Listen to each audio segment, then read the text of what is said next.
তোরে না কইছি 100 দিন তোরে কইছি রামবাবুর মেয়ের সাথে ঘুরবি না। ভাই দেখেছিস কি সুন্দর সবাই মাছ ধরছে।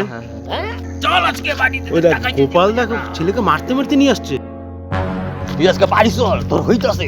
ও দাস বাবু, হ্যাঁ বলুন কি হইছে? ছেলেকে ভেবে মারছেন কেন?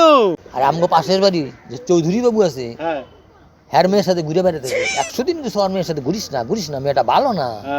এই ঘুরে বেড়াতেছে। ও ওই মেয়েটা খুব বাজে। আর বললেন না, এই হারামজাদা শুনলে তো।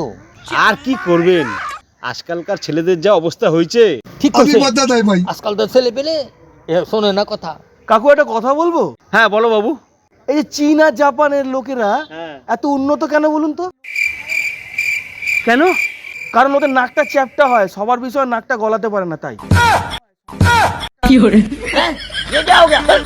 হারামজাদা বড় কথা এইভাবে কথা বলে, চল বাড়িতে।